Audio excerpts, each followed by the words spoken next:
নাগরিক দায়ভার আসলে কি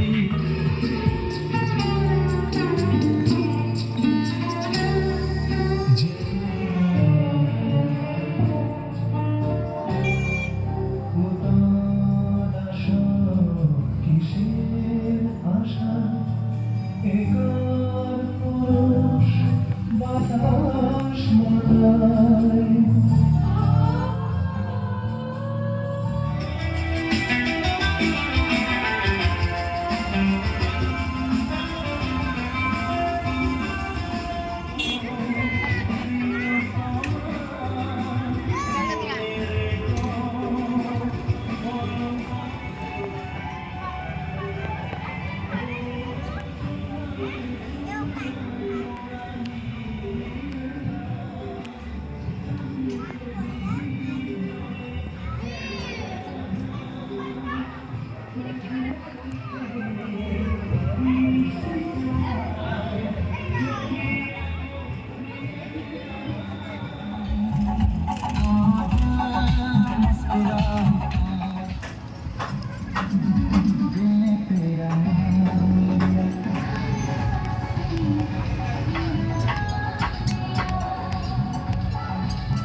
উন্তুষ্ট দেখে ভয়ে পালায়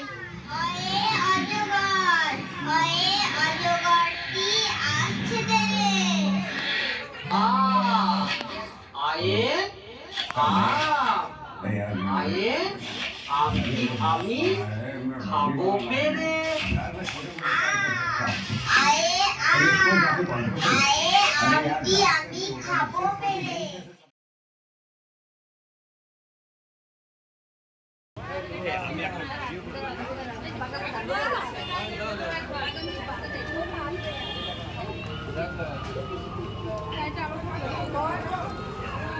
আমাদের করতে হবে না মাছ হাসকে নিয়ে তো ওরা এসে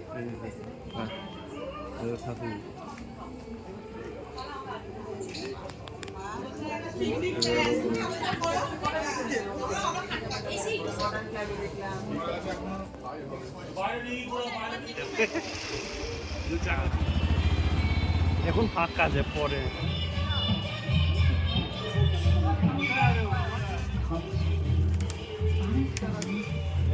ইউনিভার্সিটি গিয়ে আর ফিরলেন না কোনোদিন। বাবার হাতের দিকে তাকিয়ে চমকে উঠলেন। এত বয়সের ছাপ, এত কুঞ্চিত চামড়ার ঠোঁট, কবে জন্ম এসব? এই তো সেদিন রাগী মানুষটা অফিস থেকে ঘরে ফিরবে বলে সারাদিন কিচকিচ শব্দে ঘুরতে থাকা সিলিং ফ্যানটা পর্যন্ত চুপ করে যেত। কি জাদু বলে! একটাই জীবন, বুঝলেন? তার আর ফিরে আসা নেই, নেই দ্বিতীয় যাপন, নেই আর কোনো সুযোগ। দয়া করে বাঁচুন, ঘুরুন, বন্ধু হোক। দার্জিলিং এর মেঘে বসুন এক সন্ধ্যায়, কাঞ্চনজঙ্ঘায় রাখুন চোখ।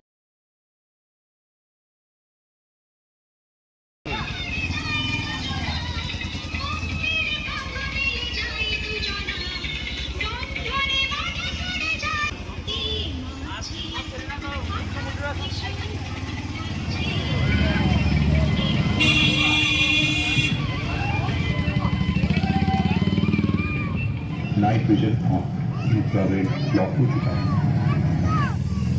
कोड ब्लैक एक्टिवेट करो।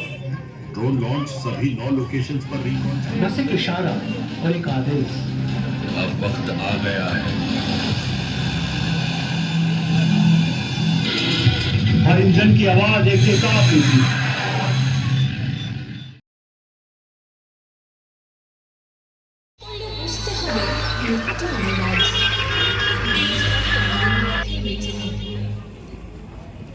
জন্মিলে মরিতে হবে অমরকে লেখা কবে। সকলকে একদিন জেগে ফকির লালন তাই বললেন, খাঁচার ভিতর অচিন পাখি কেমনে আসে যায়, এবং অবশ্যম্ভাবে মৃত্যুকে বাস্তব সত্য হিসেবে গ্রহণ করার বার্তা তুলে ধরা হয়েছে। স্মৃতির দেওয়ালে মূর্তি হলে আমাদের পাপ পুণ্যের কর্ম আমাদের পরিচয় করে তোলে, যা থেকে যায় পরবর্তী প্রজন্মের মাঝে। ধর্মাবতার ও সত্যবাদী যুধিষ্ঠির এবং পঞ্চপাণ্ডবের স্বর্গারোহণের সত্যনিষ্ঠ পথই মানুষের স্বর্গের পথে। তবে মানুষ মরলেও তার কর্মের মাধ্যমে অমর হয়ে থাকে। কীর্তি যশ সজীবতি, এই শ্লোকটির অর্থ হল যার কীর্তি বা যশ আছে।